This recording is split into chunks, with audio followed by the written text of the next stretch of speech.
Don't enjoy it yet. Okay, now you can enjoy it. All right, here we go. It is time to record, and it starts in 3, 2, 1. Have you tried the lasagna? It's my favorite. Did you catch a game last night? Is it still hot out there? Do you like hot fudge sundaes? All right. Shut up, dirtface.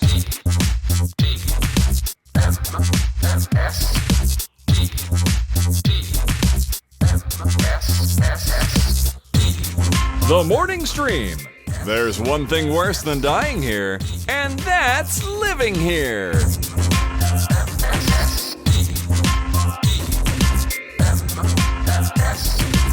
Good morning and welcome to TMS for Monday, January 23rd, 2023. We got a 2323 in the house. Yeah, I saw that. I typed something today and I'm like, oh, cool. I got to make sure Scott knows about this. Yeah, I like it. Like when these days happen. Anyway, welcome back to the show, everybody. It's Monday. It's me, Scott Johnson. It's him, Brian Ibbett. Good morning, Brian. Good morning, Scott. happy Monday to you. Thanks, man. Happy Lunar New Year deal, I guess. Yeah. We had, so we did a whole thing here. We had the kids over, and we had, Kim made a giant ramen thing, which I think is Japanese in origin, so it's a little weird, because Chinese Lunar New Year. Right. But anyway, whatever. It's probably offends somebody because they have a long history of war and invasion, those two countries, so who knows? Did you make a tonkatsu or a shoyu ramen? Kim made, so if it's tonkatsu, it's a little more milky, right? It's like a... It depends on what she uses as a broth base. So pork is tonkatsu, shoyu is soy.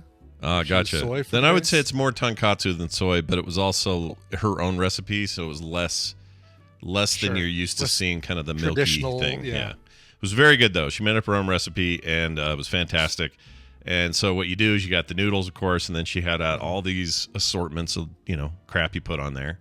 Was it a top your own ramen bar? Oh, yeah. I love it. It was great. Good Lord. We even did the cut. We boiled a bunch of eggs, even though they were $4,000 per egg. Right? Egg prices, kidding. Man. Anyway, chop those out, in half, put them in everybody's thing. Anyway, everybody got to make their own thing. It was great. Perfect. And Carter wore, I don't know if she's listening. She's at work right now, so maybe she won't hear this. But Carter wore what I thought looked like a geisha dress thing. And so she comes out and says, she goes, "Dad, that's probably racist in Japan." I said, "Why?" Or not Japan, in China. I go, "Why?" She goes, "So this is traditional Chinese wear, and I don't think they would have a geisha dress over there." I said, "Yeah, but we're eating ramen." Ramen, yeah, exactly. And Kim wanted to make homemade fortune cookies, which their origin is the States. We made that up over here. Exactly. That's completely Americanized. So I think we're past that. We're not, the adherence to exact Chinese details have probably been lost already. But anyway, it was lovely. Everybody was over. Awesome. It was fun. They all played video games after, and I ate too much. Yeah. Just farting like a monster this morning. We went to a Chinese restaurant on Friday night with the crazy neighbors. Surprised I was able to function for an episode of Film Sack Saturday morning, to be honest, because, again, Chinese restaurant, but sake. We just kept ordering more bottles. Me and Crazy Dave kept ordering more bottles of hot sake, which is very Japanese. Yeah. But I'm kind of just like, all right, sesame chicken is that's my, oh, you're going to a new Chinese restaurant? I order the sesame chicken. That is my variable. No, my control. Your control, got it. That will will determine whether you go back to that place or not, right? Correct, if it was good. exactly. Yeah. If they baseline, thank you. If they do a good sesame chicken, then great. I'll go back there and I'll try the other things and that sort of thing. I don't want to go crazy and go, well, let me try your Hunan Szechuan chicken, blah, blah, blah, whatever, right? Like I start with a sesame chicken because you'll find out, if they use, good chicken, if they overbread their chicken, like it's basically you get a thing that's all breading with a little tiny raisin of chicken in the middle. Sure. And it also gives you a chance to try out the rice. And I always do the fried rice as opposed to the steamed. Mm-hmm. Their fried rice at the Tea Garden here in Arvada is steamed rice that kind of maybe was soaked in soy sauce. There's you know what you get in fried rice here at the Tea Garden? Rice. Okay. No carrot cubes, no peas, no little bits of pork or chicken or anything like that. It's just I kinda literally have the lame. menu right here. It says, Then you can eat rice! that's crazy. That's exactly right. Yes. Crazy. I Yeah. should have looked at the menu, Scott. I should have done what you did. Anyway, so yeah, no veg, no nothing in the fried rice. It was just basically brown. It was just pre-soyed rice. That seems very odd to me. Yes, an egg, right? Of course, the egg is kind of the There's the almost key. always egg in there. Yeah, that's Yeah. weird. And a little bits of ham or whatever. I don't know if it's always ham. Nothing. That's weird. Yeah, I would have. So yeah. it's a bummer because I would give, I would say the sesame chicken was 4 out of 5 stars. It was really, really good. It was not over sauced. The noodles that they serve it on, like the crispy noodles, were still crispy. They hadn't been soaked in the sauce. Oh, anyway, that's always a so- good litmus test there. And how exactly. yeah, how's your so noodle you have holding up? you have your Lunar New Year celebration. We had ours. Yeah, that's great. You sounded. I mean, you usually do. So whenever you tell me you had like, oh yeah, wild night last night, and then you'll do a Yeah. film sack, you always sound fine to us. It never sounds. Yeah, I weird. know. I have an ability, I think, most of the time anyway, to push a hangover or a grogginess or something like that aside. Usually, I think there's been a film or a TMS or so where like I came off of a muscle relaxant from my back where I'm like, yeah, oh, news, okay, let's do the news. News is brought to you by the birds circling over my head going.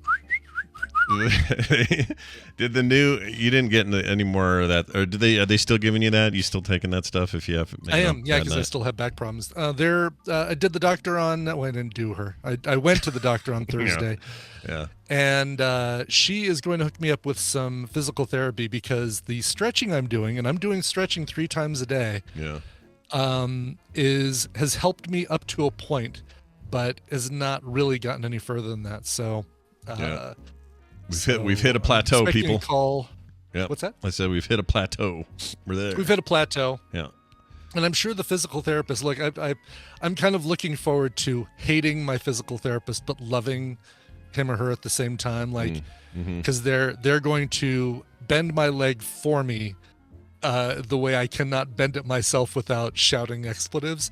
So it's going to feel good when it's all done and when I'm able to get on the bike and start doing some training, but I'm going to hate them up until that moment. Well, I'm going to curse them. Gonna yell at you them. should curse. Speaking of cursing and almost wrecking Yeah. my back, I forgot to mention this. Coming downstairs today, Yeah. I got a hot tea in this thing, and I have a couple of cans of soda. I'm going to put my little Xbox fridge over here. And Yes. What else do I had? I had a handful of prints that I got to sign today. And I walked downstairs and I'm like, it's I'll loan you dark in 6 here. and a handful of prints.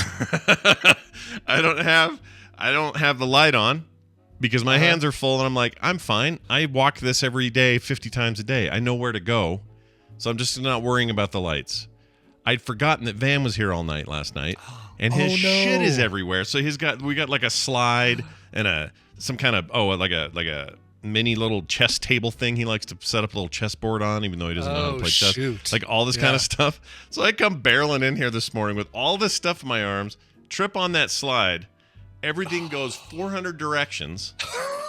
I was sure one of these cans was going to explode because they were going to hit something sharp or fortunately whatever. not. And the tea looked like it was a nice sealed Contigo Yeah, this container. is a seal, so you're that good was there. okay. But the prints, I think I wrecked 3 or 4 of them. It's fine. Aw. We did overage on it. But anyway, the stuff just goes everywhere, and I laid there on the floor going, damn it! That's all I Yeah. could say. And I yelled it as loud as I could, and then the dogs Dude. went "Roar" upstairs. That is what I did a few Halloweens ago when I landed on my coccyx, right? It was right. It was, sliding down the stairs and just like Yeah. landing on the bottom floor, bottom step, and going F. It wasn't too bad because it only took, a year for the pain to go away? God. That's From the worst. coccyx, Kim's just getting over that too. She did the same thing, fell on the ice, and her butt bone has been hurting her since, and it's been since November, and it still hurts. So, coccyx, F that bone. That thing sucks. You know, something better than me yelling, Scott, is when I get yelled at. And this weekend, I got yelled at by a Lyft passenger. Oh, hold on. Be courteous and obey traffic regulations. I can't wait to hear this. All right, go. Yeah, so I'm out driving. This is Saturday morning. Is it Saturday? I think Saturday. Let's just say it's Saturday because I can't remember for sure. But I'm out driving and I drop off a passenger and I immediately get a little thing on my app that says, you have a new ride. And I click accept, and within 2 seconds, the phone rings, and I can always tell it's a Lyft thing because it comes from San Francisco. Like if you schedule a ride with Uber or Lyft and you need to contact the driver and you hit that little phone button in the app, it doesn't call them directly. It routes the call through the servers so that you don't get their phone number, they don't get your phone number, all that stuff. Sure. Yeah, that makes sense. So I like answer the phone. I go, "Hi, this is Brian," because that's what I do. And she goes, "Why the F did you just cancel my ride?" It was a lady? And I said, "Yeah, it was a lady." Okay. And I said, "Oh, I just accepted your ride." "No, you drove around the parking lot, you looked right at us, then you canceled the ride and you drove off. Why the hell did you do that?" No. I just accepted the ride. Like, every time, like, she would interrupt every time I said something. She's like, "No, you didn't. You canceled the ride, and now we're stuck here. Now we have to wait for another ride." I'm like, "No, I'm the other ride. I'm the guy who got the ride. Yeah, you're the when second the other person ride. Canceled." Yeah. Why was she? Finally, was she ever off that cliff, or was she always going to fight that? Finally, I got a word in edgewise, and I said, "Look at your app right now. Do you see a license plate that says cover me?" She's like, "Yes." I said, "What did it say cover me before?" She's like, "No, it's a different license plate." "Okay." "I'm so sorry. I'm so sorry. Oh my God, I am so sorry." Like, she basically apologized almost the entire time that she called me while I was on the highway heading to pick her up till I got her. But basically what had happened is, they'd been standing outside in the cold. It was 20 something degrees. Yeah. They're in this parking lot with their luggage out, getting ready to fly to the airport. And they're on a time crunch. It's a flight to the airport. And so Yeah. they see the car driving and it's coming, and then they see the car actually in. And so they start jumping up and down and waving their hands because the car is kind of going right by them. The driver looks right at them as they're jumping up and down, waving their hands. And keep in mind, as a driver, you get a little icon of the person wherever they're standing based on their phone. And for me, she showed up right exactly where she was, so I drove right to her. Yeah. Looked right at her, then turned, drove off, and canceled the ride. And this is after like a 20-minute wait to get to that ride. So because a new one had already come up, she thought she was still numbering or contacting the person that it would have right, exactly. She hit the call button immediately. Yeah. When the ride got canceled, and because it had already switched over to me. Yeah. She called me and was like cursing me out. Did you get a good tip out of this? A beefy tip? I got a beefy tip. Yeah. She also she works for, so she travels. She's from Rockford, Illinois, and we talked a lot about the Rockford Register Star, which I've been to for the newspaper in Rockford, Illinois. Nice. And I mean, we were chatting for the entire 40-minute ride. We were chatting and laughing and getting along. She's got the company that she works for in Boulder does trade shows, but they are looking into like doing podcast lead ups to trade shows. And so she and I are going to be talking about doing like, you'd be producing some podcasts for like, here's the lead up to the CES or lead up to this and that sort of thing. Wow. So that's funny. So Elizabeth, here's the other funny part. The previous driver was somebody named Elizabeth, the one that canceled. And you'd think that right away when I answered, she'd be like, "Well, you don't sound like an Elizabeth." Oh, yeah, right. So that's who it was? It was somebody named Elizabeth that somebody took named off? Elizabeth, yeah. So Lyft driver Elizabeth, if you're listening, screw you for canceling the passenger, but thank you because it might lead to some work for me. Yeah, nicely done. Good little side action there. That's really funny. That's great. So but also really look, well. sometimes these confrontations we have in our modern life, sometimes they meld into something decent, And all you got to do is just, you just got to let the other person get their venting out, then calmly explain why they're wrong. Yeah. Then you calmly explain why they're wrong and just tell them, "You're wrong. You're so wrong.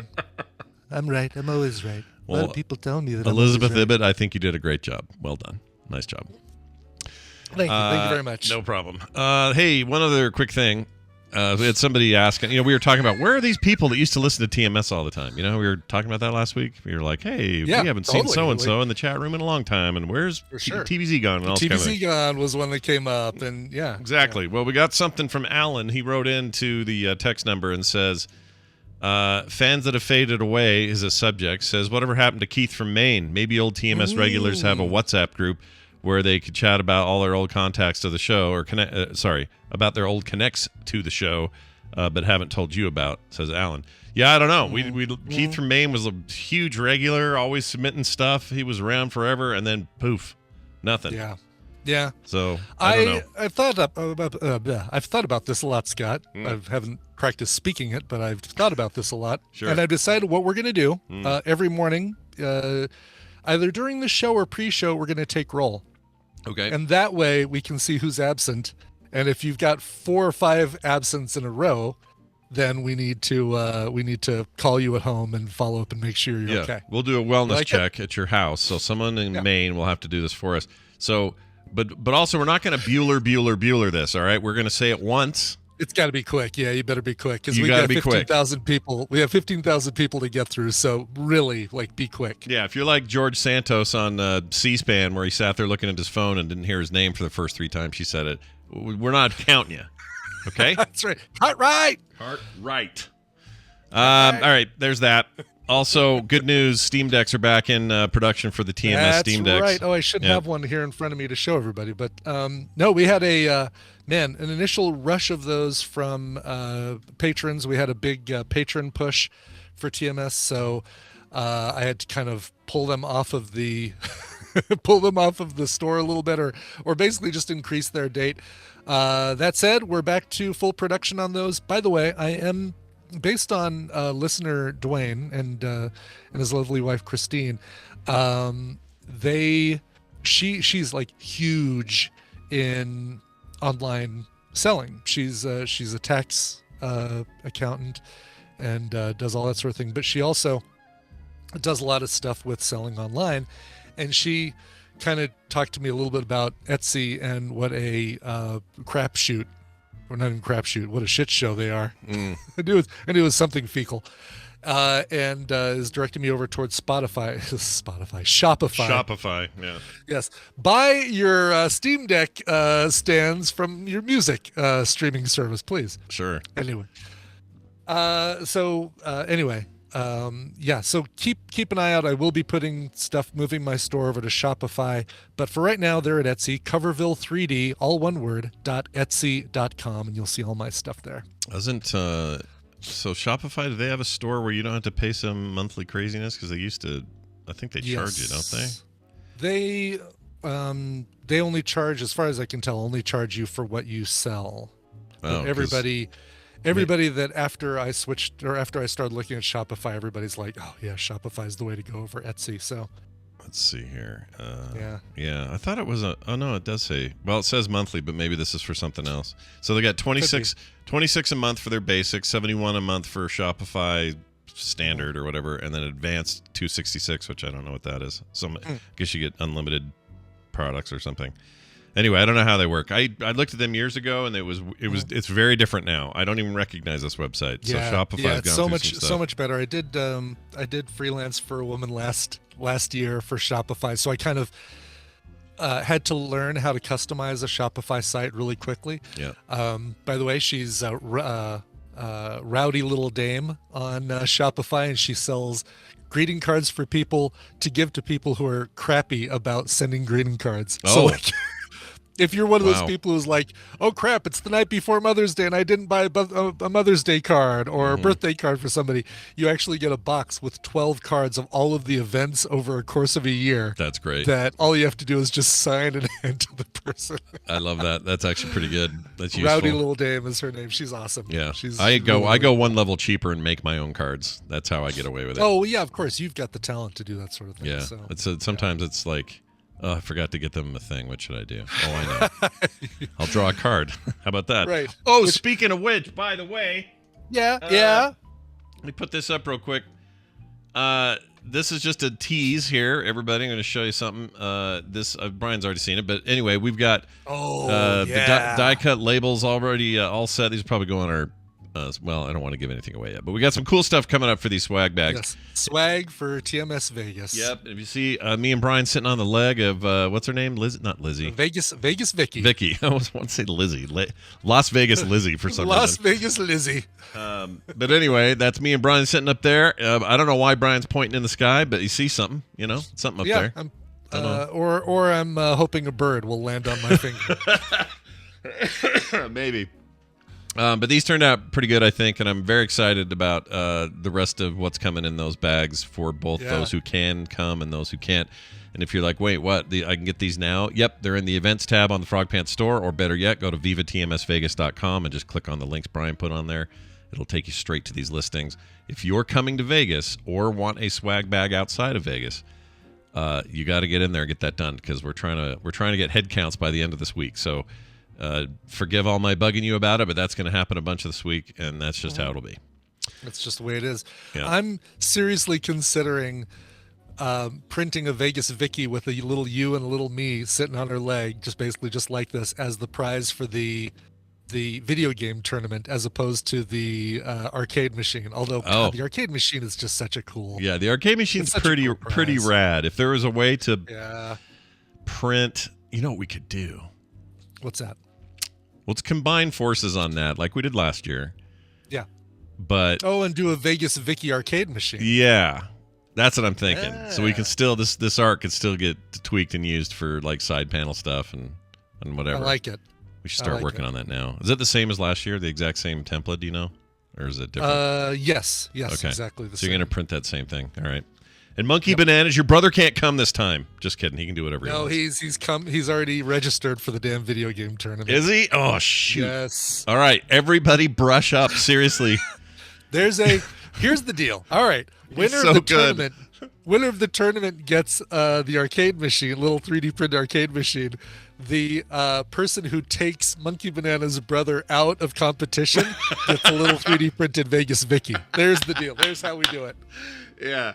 Because that guy's really good, legitimately good, and it's probably good that he won, because I didn't want to win that. I would have felt bad. I know, yeah.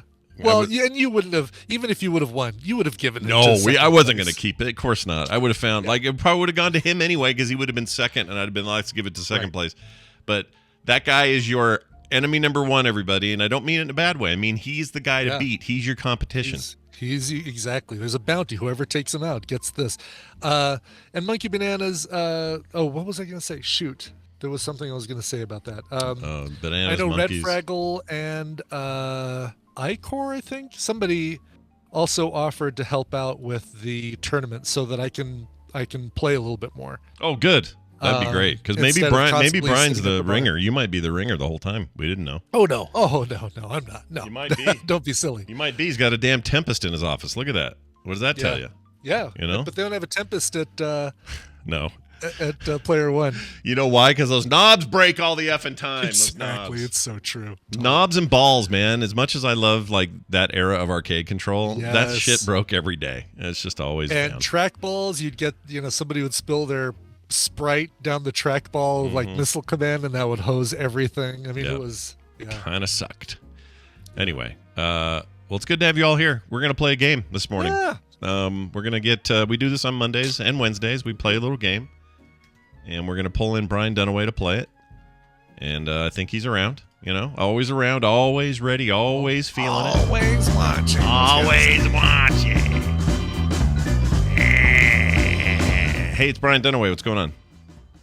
Oh, hi, Scott and Brian. How's it going? It's Monday. Yes. Hey, man. Hey, it was nice seeing you over the weekend. Hey. We had a great time with Film Sack. We watched Daredevil, and then we found out prior to the movie, hey, there's a version of this movie. It's director's cut, and it's way better, and everybody should see that. And we went, well, it's all HBO. Way better?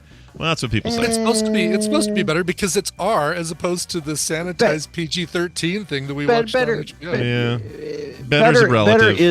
Better is a good term. You know, it can be like 1 point better. Right. Way better would make me think that I'm going to watch a good movie. I keep hearing people say way better. Those are the words they use. So I don't know if that's true or not. So you're but talking Justice League of way better, right? You're talking about what we saw cut, at the theater Snyder too. Cut Justice League. Snyder Cut was moderately. It's moderately better. I wouldn't call it way better, but it's moderately better than the first everything. One. I mean, you know, exactly. It's like all it has to be is 0.00001% better, and it's better. Technically, it's better. Well, that's better. That was my argument. But that's all. But here's what we're saying. Here's what I'm saying. None of that matters because it turns out the thing was on Hulu and we didn't know it, and then we're not going to go back and redo it. So it turns out that I'm just not that interested in watching it again. I know. That's the thing. Like, I do really want to watch it, but I really don't want to watch it. Yeah.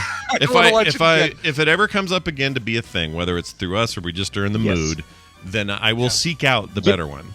Right? Yeah. Give me a year or wait until after we watch Elektra. And then I might revisit. Yeah. I would love. Here's where I'd love to have a little notification from Hulu to say, "Hey, it's May 1st. At the end of this month, we're getting rid of Daredevil, the director's cut." Be like, okay, all right. Now that I've got the notification that it's going away, I'm totally going to watch it there. Yeah, and if you do or you don't, it's all on you at that point. You don't have to count on anybody else to remind you or tell you or whatever. Anyway, it was still really fun, and you guys should check that episode out at filmsack.com. I would highly recommend it. This week we're doing not Stranger Things. Strange Days. We're seeing Strange Days this weekend. Strange Days. Getting our Catherine Bigelow on. It's been a while. That's right. Or maybe our first, actually, with her. I Anyway. don't know if I'm going to sing the who is it that did Strange Days? The song. That would have Three been Strange Days. Na na na na na na na. Hold on. Late '80s, early '90s. Yeah. The Farm? No. School of Fish. School of Fish. Yes. That was like their only one-hit wonder. School of Fish. Yeah, that was one hit, but it was a pretty good hit. It was a good hit. Yeah. It was all right. I'm not going to do a sing along for School of Fish at the beginning of. That's a shame. Yeah. That's a shame. Listen, I'll be honest. Those are a blast to do. You should and keep I feel making like those them. are we love easy them. for me. That might be your thing. So look, Brandy's got his list of 3 things. Dunaway's got his insane comedic brilliance. Exactly. And now you've got your singy song thing. You should do it. Consciousness. Yeah, lay into I'll it. move I think away it's great. from the Bob Newhart style phone calls. Oh, hi. This is this Moonfall? Oh, hi, Moonfall. What's that? You're full of bees? Okay.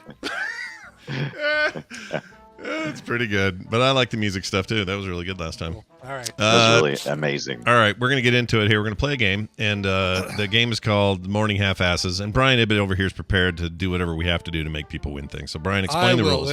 Contractually obligated to tell you how this works. Welcome to the Morning Half-Asses, a trivia game where I'm going to be giving Scott and Brian the answers. I'm going to give them a category and 6 possible answers. 3 of those answers are correct. 3 of them are incorrect. Depending on how confident they feel with the category, they can provide 1, 2, or 3 guesses. But if any of those guesses are wrong, they get 0 points for that round.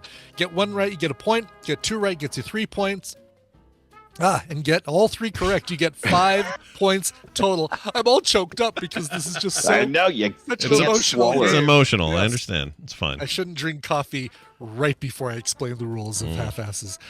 You get 5 points if you get all 3 right. The player with the most points after 3 rounds wins the prize for their contestant. Contestants are pulled from members of the Tadpool that aren't able to listen live, like Scott. You're going to be playing for Ronald James in Port Orchard, Washington. Ooh, it sounds fancy up there. Port Orchard. Ooh. Port Orchard. Okay. Like it's an orchard, but it's also a port. Oh. Brian, you're going to be playing for Dan Hansen in Porchard. Brian, you're going to be playing for Dan Hansen in Kansas City. Nice. Yeah, Kansas City, baby. Nothing wrong with KS. Yeah, they're cool. I'm on my way. The winner is going to get a copy of Tooth and Tail and Warsaw from Steam, but the runner-up is going to get 911 Operator, which I'm hoping is just a chore core game where you dispatch and direct 911 calls. It kind of is. It is. Is it? Mm-hmm. That's awesome. And it's good. I played it because I like my chore core. I play that kind of game. Work harder. That's right. Work harder. All right. Awesome. I like these rules. Let's play. Let's get right to it. Question number 1. Stars who have played themselves in a feature film. So, you've got your feature film, you got all your actors, but then you've got that other person who makes an appearance, and it's like, wait, they're playing themselves. Which of these 6 actors played themselves in a feature film? Your choices are Sorry. Joaquin Phoenix, Drew Barrymore, Neil Patrick Harris, Philip All of Seymour these people Hoffman, Russell Crowe, William Shatner. Yeah. Those are 6. Oh, Christ. I'm not going to give any more than that.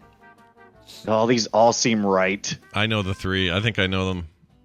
You know the 3? Yeah, if I don't know the 3, I'll play this. But if I know the 3, I'll play this. Okay. All right. I think I know the 3. I'm thinking I know these. I think I know these 3. I think, but I'm probably going to get exactly the opposite of what I think. It's probably going to be none of these. You both have locked in, and you both locked in with 3.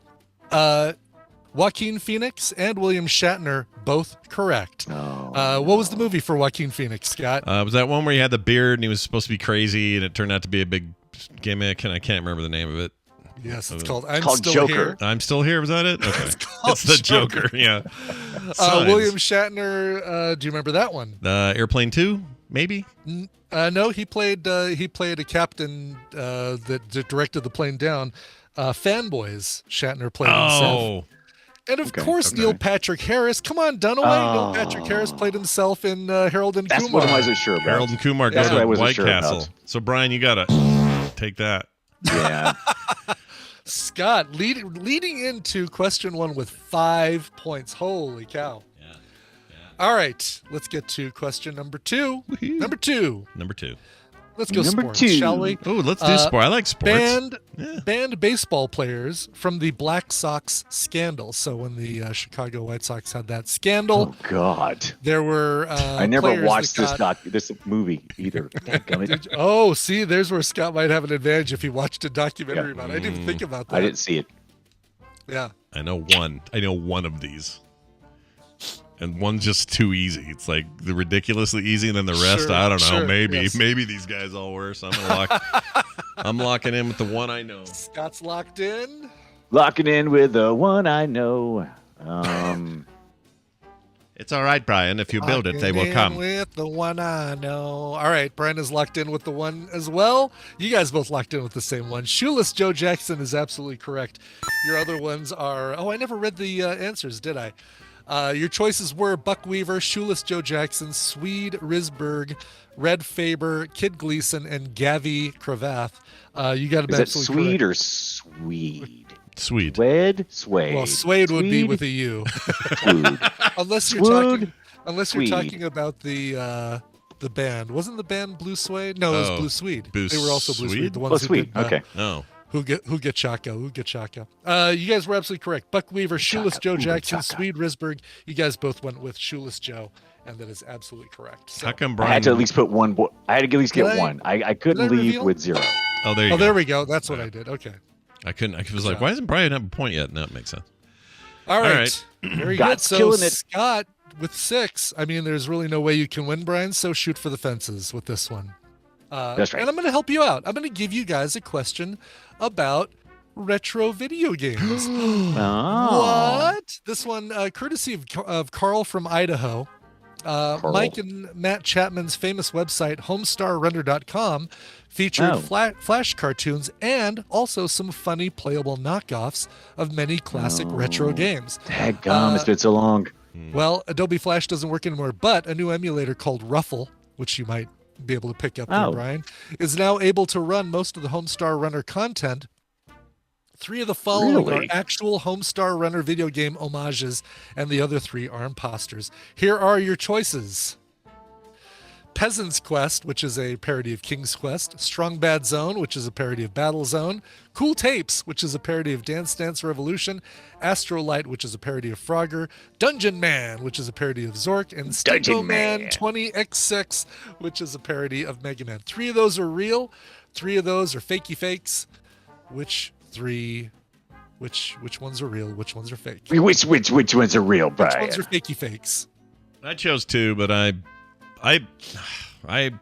played all that stuff back in the day, but man, these names are me too. It's been so long. Yeah. been a long time, but I got mine too. Okay. What do you have? There, fine, whatever. You got nothing to lose, so go for it, Brian. Yeah, I know. I chose 6. Okay. Oh, geez. Well, you're bound to get 3 right. So you're going to get 3 right and 3. Well done. Peasant's Quest is a parody of King's Quest. I remember that one. Dungeon Man is a parody of Zork, and Stinko Man is a parody of Mega Man, making those the 3 correct one. Peasant's Quest, Dungeon Man. However, look at Scott killing it today. Strong Bad Zone is a Strong Bad game, but it's a parody of Pong, like a style, like a Vectrex console game. Cool Tapes, completely made up, and Astrolight parody of Frogger. There is a game called Astrolight, but it's really just a flash implementation of Light Bright. Oh, nice. Of a Light Bright toy. Wow. Cool Tape sounds like it would be one. That was a I almost chose it. That's the only completely made up one. Yeah. Congratulations, Scott. You won by a landslide this time. Yeah. And me. I got a spanking. Yeah. You did get a spanking. You won prizes for Ronald James in Port Orchard, Washington. He's getting Tooth and Tail and Warsaw. Dan, you're getting 911 operators. So please hold. And you'll get your prizes. Please hold. An operator will be with you shortly. Due to high caller demand. That's right. How much caller demand could there be? They're everywhere says that, no matter how busy they are. And you know, none of them ever changed that recording. It's like, due to high call volume, we're currently experiencing a high call volume. Yeah, it's horseshit. I don't believe any of it. I'm sure they don't have a recording that doesn't say that. No, I can't stand it, and it annoys me. All right now, our operators are just sitting there, so you'll be answered by the first available. Yeah, that's annoying. Well, that was a caller. I was trying to find a good clip, but anyway, that didn't work. Hey, Dunaway, tomorrow you and I are doing Play Retro, and boy, howdy, are we excited, right? Can't we wait? Or can we wait? I can't because it's Earthworm Jim. How can we wait? How can we sleep on Earthworm Jim? Yep. There's a few things interesting about that. So first of all, Earthworm Jim 1 and 2 were great games, and I kind of thought was going to end up being a long-running series of mascot-based games well into the 3D era and up to today. But that didn't happen. We're going to talk about why maybe that didn't happen and what kind of a Dingleberry douchebag Dave Perry turned out to be, even though at the time... not Dave Perry. Not Dave Perry. Sorry. Doug Tindapal. Ooh, well, there goes. I almost called him Steve Perry. Go ahead. What? David Perry is cool guy. He gave us a cool spot. You're thinking of Doug Tindapal. No, I'm thinking of... Who am I thinking of? There's somebody that's not his name who's a douche. Anyway, the point is... The creator is Doug Tindapal. All right. Well, maybe we're calling him a douche and he's not either. I don't know. But that's the point. We're digging in deep, man. We're going nuts. We're finding it all out. We're going to figure out why that worm was so hot for that 16-bit minute that it was, and why it's not around anymore. That'll be tomorrow. Play Retro. Play Retro wherever you get your podcasts. Or watch us live at 3:30 Mountain Time. Dunaway, you have anything else you'd like to add to that? All right. That might be my favorite time he's done that or signed off. That was very good. That was wonderful. All right. Well done, everybody. Congrats. Oh, we forgot to do the thing where we do this. Congratulations. You're a winner. You've totally won, and that means you're awesome. All right. Let's do a little bit of the old news. Today's news brought to you by... Splitting Nana's lip. Oh. So, oh no! What happened? What So happened? you've seen me squeezing this thing, this little... Oh, yeah. Little squeeze toy. On the top, he's mostly like a... Stretch Armstrong kind of material. Goo. Yeah. No big deal. Van loves him, so whenever he's here, he wants to play with it. But on his top, he has a plastic little a little hard thing. Plastic deal. Okay. I guess that's like the place where they injected him, and if you took that off, all the stuff would come out. Anyway, he's passing cork. Yeah. He's goofing around with it and kind of passing it back and forth, and Kim's tickling him. And he goes to hand it to her, and he swings it with that knob first and just split her upper lip wide open. Oh, just man. Back up against her teeth. So she had a kind of rough night. Oh, that sucks. And today she left, and it's like all puffed out. So she's got this like weird little puffy lip. He felt terrible. Does she need a casserole? I can arrange to have a casserole. Can you do that? Because normally, because she's brought one to herself. It just isn't the same, you know? It isn't the same, yeah. Anyway, he felt terrible, so it was a good lesson for a 3-year-old to See when it's always good to see. I can hurt people, and that's a bad feeling. It's nothing wrong with that. Well, you hope he feels like it's a bad feeling. Like, I can hurt people. Yeah, there are two kinds of people, and we're hoping he goes the one way and not the other. Right. All right, let's get into this. Maryland. We got a story from Maryland. I feel like we never get up there, so this is good. A school employee inadvertently emailed sexually explicit photos to the entire student body. I do love the fact that inadvertently is in quotes, which means it maybe wasn't inadvertently. Yeah, it feels a little verdant, if you know what I'm saying. Little verdant. A little bit. It says a high school in Maryland has had to issue an apology. They did that on Friday after an employee accidentally sent these explicit photos to the entire student body. Principal Taryn Washington of Dr. Henry A. Wise Junior High School in Prince George County sent a letter to students' families Friday informing them, although this says junior high school, and the paragraph before they called it a high school, so get your crap together. Well, the headline does. Oh, yeah, high school in Maryland. You're right, yeah. It seems weird. No, maybe it's Henry Wise Junior High School. I think that's it. I think the name, it's a high school, but it's the Dr. Henry A. Wise Jr. Well, that's an unfortunate pairing, isn't it? It is a very unfortunate pairing. Exactly. Yeah, you put junior before high. What do you expect there, people? Anyway, it's like, don't go naming your citizen center after Harry Carey Sr. Yeah, don't make it the Harry Carey Sr. Citizen Center. No, don't. Although do that. Do that, please. I want that. Hey. How long you been at bingo? What's your major? Best thing Will Ferrell ever did. All right. Yeah. The Sammy Davis Junior College.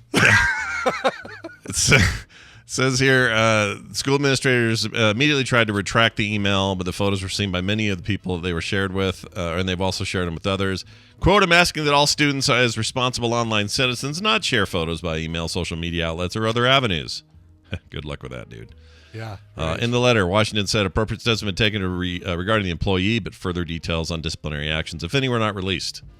Fox News Digital has reached out to Washington for more information on those steps to see if this person remains employed. Now, they didn't say whether they were photos of them or somebody else or just rando it stuff. Was just their Brazzers photo. Yeah, he's got like a folder called Brazzers 2.0 or whatever. Or freaking PornhubFavorites.com. Right, I don't know. Exactly. Oh, save this one for later. But he's not going to still work there. There's no way they keep him there. No, definitely not. Man, I got in the dumbest argument with somebody online yesterday about this fake story of kids using litter boxes at school because they identify as cats or some shit. What? Yes, oh, no. This is a whole really? thing. Yeah, it's a whole thing, a whole new culture war thing, and it's gotten as bad as like prominent people believe it and they're now talking about it. It's utter horseshit, first of all. It's just anti-trans bullshit, but that's where it stems from. But my whole point is like, oh, my pronoun is cat. And the idea. Okay, Brian, let's pretend you and I are we are 14 again, you and I. Okay, sure. We kind of act like it, but okay, let's say that we're actually physically 14 again. Yes. In the state you're in, the kind of upheaval of emotions and I almost said thyroid. That's not what I mean. What are they called? What are your hormones? You're just a hormone mess. Yes. You're just a freak, right? And you want to hide most of the time, not go out and be in front of everybody all the time. There's not a kid on this planet anywhere that would go, Principal Wickers, I identify as a cat. I'll be needing a litter box in the girls' room. That's my right. Take a nap in between 3 of my classes, please. Utter horseshit. By the way, Joe Rogan admitted that this is a fake story. Yeah, I know. Finally. Okay. Thanks, Joe Rogan. No, I know. That's the point, is it's a fake story, but people still believe fake shit all the time. Gotcha. Okay. He was one of the prominents that talked about it, but there are others. Who's that NFL guy that just did this the other day? Tony Dungy. That guy. And he's like bringing it up right up on his social stuff, deletes it later and goes, I regret what I did as a Christian. Regret what you did as a human being, you piece of garbage? Exactly. Oh, so wait. If you were not a Christian, it would have been okay for you to share the fake story? No, dude, okay, one of my gotcha. least favorite terms is as a father of two girls, or Yes, as a yes. Christian, or as a... I don't care what you are. Don't be dorks, and don't buy into bullshit stories that are so easily disproven. Yes. And also, give some credit to kids. They're not... No kid is bringing that attention on himself. None. Right. Even if there's a kid somewhere who wants to be a cat really bad. Yeah, or making the joke at school, that's one thing, but not like seriously saying, okay, I'm going to go and totally ask for litter box. And pretend like it's some widespread thing and that schools are all into it. Eat a dirt clod and choke on it, whoever does that. Hey, we started allowing snakes as comfort animals, and where does it stop, Yeah, Scott? where does it end? Where does it stop? Where does it end indeed? Yes. All right. Anyway, that story happened. We're never going to get to our utopian Star Trek society if we allow crap like this. Damn straight. Well, I'm glad I got to take that detour. Let's take a break. When we come back, we're going to have a couple of pals with us. Steven Schleicher will be here at the top of the hour talking about all your favorite nerd stuff. And right after that, we got Dan the Tabletop Man for a monthly visit. We should have had him last month, but Scott forgot to put it on the schedule, and he forgot, and so we all forgot. Everyone forgot, but he'll be back. Yeah. And we're excited to have him back, too. So I have a big question for him about drugs and Paramount Plus. That may sound weird. I hope he's able to get to some Tabletop, seeing as it's his middle name. I know. Right? Exactly. So anyway, we'll see how that all goes after this break. Brian Ibbett has a song he has to play. What is that song? Yeah, big thanks to Thousand Island Records, who sent me this creamy little morsel. This is a band from Nuremberg, Germany. We haven't pulled an indie band from there, I don't think ever. This is a band called Melonball. I think that means the same thing in German as it does in English. They have a brand new single called Sicker, which is off their upcoming debut album called Breathe. That one comes out at the end of March on Thousand Island Records, Lockjaw Records here in the U.S. If you like Bad Religion, FOD, Meloncolin, not on tour, man, I totally dig this. I'm going to give you a little bit of a warning, little heads up. There's an F-bomb in the chorus. Sweet. There's an F-bomb in the chorus. Oh, man. All right. That means a totally different thing in German than it does in English, though. So here you go. From the band Melonball from Nuremberg and their upcoming album, Breathe, here is Sicker. So I am obviously Gen X, and my retirement plan is to pass away. So I'm not sure how many other Gen X people have that as their retirement goal, but I know that I will be working one day and fall over dead, and that's how it goes. Can't be any geek off the street.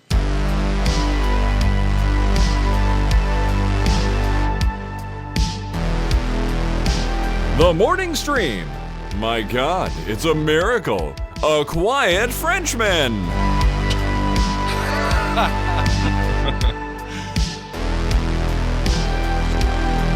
All right, we returned. Hey, who was that one more time?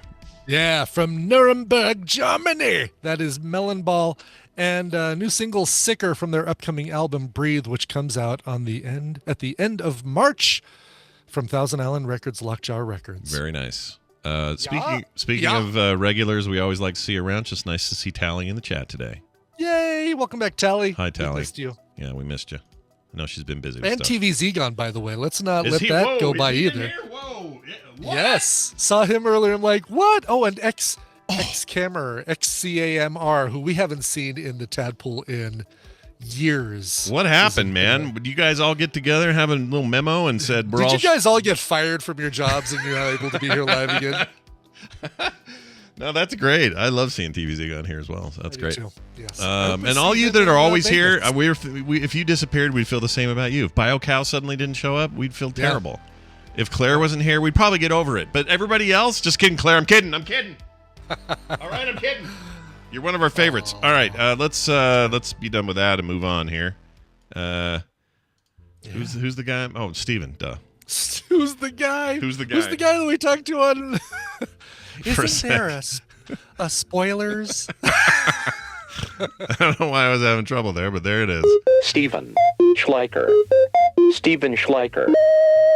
Hey, look who it is. Steven Schleicher, all the way from Majorspoilers.com and beautiful Hays, Kansas, the lovely rolling hills flat zone of Hays, Kansas. The lovely rolling hills flat zone. Steven, welcome back. How are you? Hello, Scott. Hello, Brian. Hey, man. Hello. Hey. What's your life like right now? How you doing overall? Doing good? Oh, man, we do not have the time. Oh no, really? Don't worry. Whatever it is, like you probably just buried in long boxes. Pass. Yeah, everything shall pass, right? That's how you have to look at life.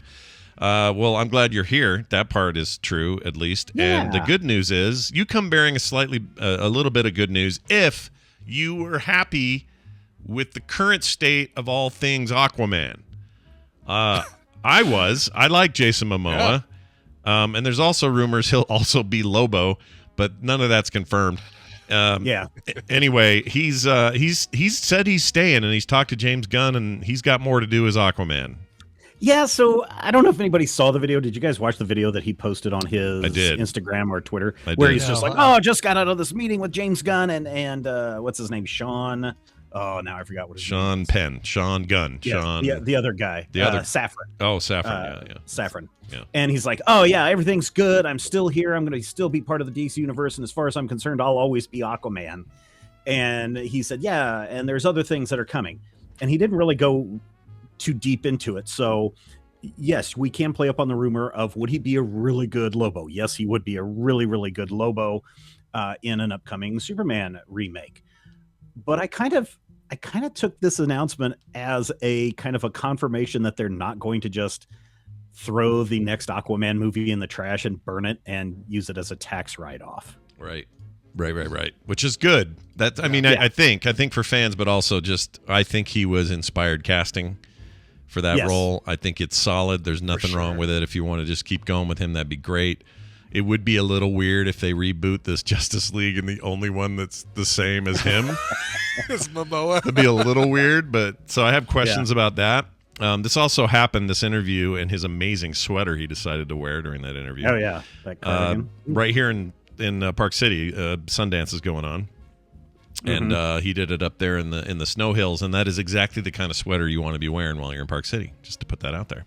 I want a sweater like that, but I don't think I would. It would look as good on me as it does on him. There's an adorable photo of him and some video, I guess, of him and Emilia Clarke having a little reunion there, hugging, and it's just cute because, their movie hugging was a little different, or their TV hugging. Their TV hugging. It was not really the kind of hug you want the kids to witness, if you know what I'm saying. Anyway, moving on. It's been a while, guys. Game of Thrones season 1. Go check it out. All right. It apparently has. Yeah, I didn't remember that. I absolutely remember it. It was shocking. I thought. Of course, yes. Horizontal hugging, not even quite horizontal, more of a 90 degree. I just remember a brother getting that goo poured on his head, and that's it. Getting that molten gold. And, it wasn't goo. Oh, no, it was gold. Goo. It's a lot more than goo. Yeah, I think it was hot gold is what it was. But anyway, so there's that. That's interesting. I mean, do you give us a prediction here, Steven? Do you think we're going to get more Aquaman? Do you think the logo or the Lobo thing is more likely? I think the Lobo thing is definitely more likely than the Aquaman thing. I think his cryptic message that he was sending out was, hey, the Aquaman movie is not going to be thrown in the trash for tax purposes. But I definitely think the Lobo is more in line to what James Gunn has in mind. Well, I really like Momoa a lot, and I would like to remind people that C, that just finished its 3rd season, is excellent. And if you want to see a reunion of sorts of Stargate Atlantis, that's the place to do it, because he and 3 other actors all came from Atlantis, and they're all in the show C. Is that the last season of C? It is 3 seasons total. Yeah. That's how they started. That's how they planned it. I guess. Just can't see making another season. Yeah, and I loved every freaking minute of that show. It's absolutely wonderful. All right. Is it closing out with like we're wrapping the story up? Oh yeah. No, see, they planned 3 seasons. They did 3 seasons. Okay, good. So it's they knew enough ahead of time to be able to actually wrap things up and not leave it as cliffhanger finale. Definitely not hanging, wondering what's going on for sure, and definitely not a cancellation. Also, I heard Apple's doing a season 2 of what's the huge one, the huge sci-fi epic that got interrupted because of the pandemic and the last half of the season sucked, but it had such potential. What am I thinking of? It's the iRobot author, Foundation. Oh, Foundation. Oh, really? Yeah, oh, Foundation was really good for like 3 episodes, and then With you the can Pie see Man. right where you can see right where Lee they had their Pace, problem, and it's great. If up till then, and then it got dumb. So maybe they'll fix it in season 2. I don't know. Let's hope so. Jeez. We will see. All right, Steven, there's that. Also, Cobra Kai getting a 6th and final season. Speaking of final seasons, so that's happening. That makes sense, and they can wrap all that up. Yeah, in fact, the creator said in a statement that, we're glad that we're getting this 6th season. We get to do everything that we want to do to wrap up this Miyagi-verse thing, except bring back, what's her name? Did she ever come back? The next Karate Kid? No. Nope. What's her face? Can't think of her name all of a sudden. Yeah, and certainly in the trailers, the teaser trailer they released does not even hint that she's in there. But that would be the way to wrap up the series, is to bring her in for at least one bit. Yeah. Yes, Hilary Swank would be really great though if she showed up. Great. Right? Yeah. And the show's, that started out on YouTube as a YouTube original, and then YouTube was like, "What are we doing?" And Netflix picked it up, and it's run very successfully for 4 seasons on Netflix. So to see this finally come to an end is good, and at least they know it's their last season, as opposed to, like you were saying with the with C and everything else, is we did a season, then Netflix says 1 week after release, we're not coming back for another season. Yeah, I like it when the thing has I like it when they have an end in mind. Yes. And then they plan ahead for that. If you tell me a show's only gonna be 3 seasons, and I'm sad because it's not more, fine, but I'm also glad they have a plan. That show is so surface level. They could end it, they could steer into an ending with 2 episodes notice, like, oh, we're getting canceled after this next episode. All right, well, that's easy enough to do. Then look, what's his face? Daniel San and Johnny are friends now, and it all works out. Very good. Cool. Has anybody seen that 90s show thing that landed this week? I did watch that over the weekend. Yeah, did you? What'd you think? It is everything that you think that it's going to be. Yeah. Oh, really? Because I don't think it's not going to be very good. Is it better than not very good? It is exactly what you think it's going to be. Okay. I'll just say that. So if you watch the trailer for that 70s show and you're like, oh, this is just like, or, I'm sorry, you watched the trailer for 90s show and you said this is just like the 70s show. Guess what? It's just like the 70s show. Gotcha. There is an international type student that's in this. There is a bonehead. There are 2 people that are attached to the lips all the time. There's definitely Donna and Eric's daughter is the protagonist in this, and she is totally Eric all the way. I mean, if you're looking to hit on that nostalgia factor, this hits on all the nostalgia factor. Is there a scene where they update it for the 90s where the camera is sitting on a poker table and it spins around to all of them multiple times, many times, instead of doing not meth, because all the kids are down in the basement. It's still weed, right? This is a total. Yeah, it's weed. Still weed. Okay, spoiler. Right. But like the grandmother, what's her name? Coke. Yeah. What's the mom's name in the Kitty. Comes down, she goes, oh, I found this box of games that your father and his friends used to play. You guys can all play this. And they open up a box and there's like a 20-year-old stash of weed in there, and so they're smoking it through the whole summer. Oh my gosh, they're smoking the weed that they used to have. Oh, the horror. Wow.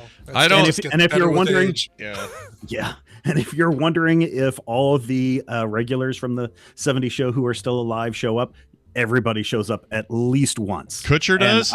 Uncle Kutcher comes around? Okay. Yes. There's actually a Kelso in the next generation of this. So yes, Kelso and except the one who's a douchebag who raped somebody. Danny Masterson. Yeah. Danny Masterson is not back. Yeah. Obviously Tanya is not back. Tanya Roberts, yeah. She's died, and then the older sister I think is also dead in real life. Dead? Oh, really? Okay. I think so. She's not. Those are the 3 people that you don't see. That's a great question. If you wonder if someone's dead, who died from that 70s show, but yeah, I guess I forgot about you should do that every time someone dies. Go dead. And if she's not, now we've talked about it on the show, so there you go. Yeah, she she'll die now. Before. She's dead now. How's Red? I like Red. Oh, he's great. He is the only one that it feels. He and Kitty are the only 2 that feel like these 2 know what they're doing in this show. Okay, because they're just grandparents now, and these kids, they're all hanging at their house for whatever reason. Yeah. Well, Eric wants to take his daughter to space camp for the summer, and she doesn't want to go, and she meets the next door neighbor who she she instantly has friendship with, and so she's like, "Can I just stay here for the summer?" And they're like, "Sure." And the parents are like, "No," or the grandparents are like, "No." And then, of course, she does, and hilarity ensues. Wow, Question mark? Fantastic! I'll probably check it out, but I kind of have ambivalent feelings about that '70s show. I'm just not that into it. And Donna and Fez are the two recurring that show up the most in the show. Okay. Okay. All right. Well, good deal, 90s and 70s kids. Both your worlds just slapped into each other. And let me know when Netflix has a Moonlighting revival that is, the children of Addison and Sybil Shepherd. Yeah. David and Maddie. And by the way, the kids from that 70s show would be, if this was called That 2020 Show, they'd be in their mid to late 60s now. So if you go by that 70s show age bracket, you're Eddie, you're I can't think of his name. Anyway, the main guy, Topher Grace, his character would be like 68 right now. So think of that. It's so weird that you would figure out, like you would think about the ages of the stars of a. Well, yeah, that's the whole idea, right? They say, hey, we're in the 70s, now we're in the 90s. So my brain's like, all right, where would you be in the 2010s? Where would you be in the 2020s? And then Red and Kitty be dead. They wouldn't be around no more. And never forget, Red's the guy who tried to kill RoboCop. Yeah, go ahead. What is a show that you have not yet watched that everybody is saying, Scott, I can't believe you've not watched that show yet? Besides Parasite. Well, you're talking shows or movies? You want movies or shows? WandaVision? Did you watch WandaVision? Yeah, I did. He did watch. He's caught up all the way to I watched WandaVision as it aired. We didn't miss a beat. You haven't watched Moon Knight or She-Hulk, right? Oh, that's right. Neither of those. And you've watched Loki all the way? I've seen Loki all the way. Watched some of these guys. My favorite Sinbad. So whatever TV show is lowest on that list of shows that you're going to get to, Scott, you can put that 90s show after that. Okay. All right. Because I do have a lot ahead of it, for sure. I've seen Arcane, everybody in the chat. Loved Arcane. And I forced him to watch Ms. Marvel as part of Couch Party. Yeah, we watched that entire thing. I watched The Little Prince. Remember that years ago? I get made fun of because Nicole said, when are you going to watch it? Carter and I finally watched it.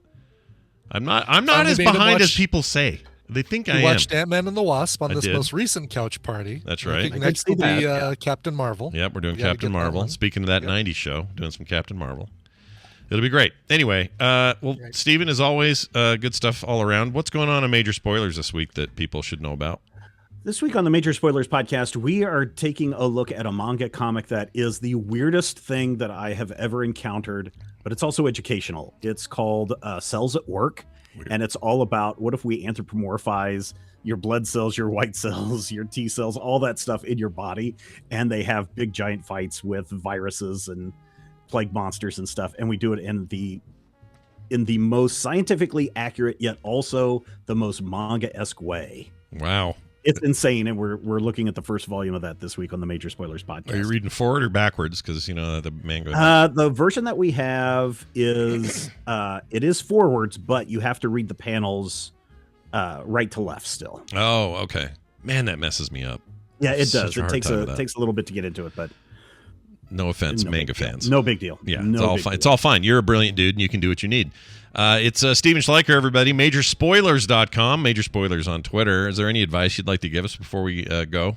Stay hydrated. Oh, it was sing-songy the way it did that. It was like he was a ghost, almost. Yeah. Oh, stay hydrated. Dead? All right. Let's get Dan in. Okay. All right. Okay. This is a cool dude. We like him. We're having him on. It's always a good time. I like it. Although I have to play his thing. Oh, there it is. Here's a tangent for you. Be careful. May cause drowsiness. Hey, it's our old pal Dan joining us like he was supposed to monthly, but then Scott forgot last month, and then it got all left up. Hi, Dan. Welcome back to the show. How are you? Greetings, programs. Oh, I've missed you guys so. We've missed you too. We have. It's been at least 2 months, and that's too long. We talk to you all the time off air, so it probably feels a little not that big a deal because we're always chatting about stuff. It's all right. These things happen. Plus, I've been traveling like crazy anyway, so it's luckily I get home on Sundays. So Mondays I'm usually around and I don't go to work for a little while. So is the boy in the thick of the hockey season, or what's going on there? Yeah, well, we went to Grand Rapids the first weekend of January. I just flew back from Notre Dame. Thank God we got an earlier flight. So we got done at like 9 o'clock in the morning or 9:30 yesterday in South Bend. We drove our ass all the way over to Chicago and then hopped the plane. We got an earlier flight because a lot of people got stuck there because of kind of snow and ice last night. So then we got back yesterday afternoon. And then my wife and DJ, they fly out to Dallas on Thursday. Oh, wow. So that's a lot. I had a friend growing up who used to work for Southwest, and they called O'Hare Airport, they called it O'Snare because you would get stuck there all the time because of snow. It was always some kind of weather thing getting you stuck in. So they called it. It's scary when you're sitting in you pull back from the gate and you're waiting there, and it's like flurries. It's kind of cold. It's not like, it was in the 30s. It wasn't like in the 10s or anything like that. So, and that is Fahrenheit for all you. Oh, yeah. Take those space points lovers out there. Yeah. So then all of a sudden they start spraying this goo all over the plane, and you're like, oh my God, they're de-icing the plane. I'm like, what's going on? If it's kind of a little scary, although they do it like a million times a day. Yeah, it's still a little scary when you're sitting there at your window going, yeah, there's green and red crap going all over the plane. Mm-hmm. So hopefully we get home okay. I think it's almost scarier that they do it so many times a day because if it becomes routine for them, then I start questioning whether they're really paying attention. You know what I mean? Like whether they get so used to doing it that they're just like, yeah, it's like, hey, did you see the game last night? And they missed my window. Right. And I'm like, what if the ice happens on my window? I don't want that. So you kind of get a little less scared when you especially coming back from hockey, when you think, well, we're in Chicago and there's places like Regina and Quebec, all these places way to hell north in Canada that are people just flying around, no problem. So I'm like, well, we're down here in the U.S., the first so it's city okay. name you come up with is Regina. Yeah, I know. Yeah, Regina. I don't know why it's like the first Canadian city name I could I've always got Regina on the mind. Yeah, that's right. I wish it was Regina. I'd feel better saying it if it was Regina. That's right. There's probably a good song in there somewhere. In my mind, I'm going to her Regina.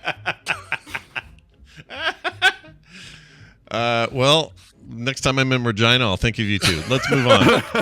I have a thing for you, Dan. A question before we get into a tabletop recommendation, and this is it. Yeah.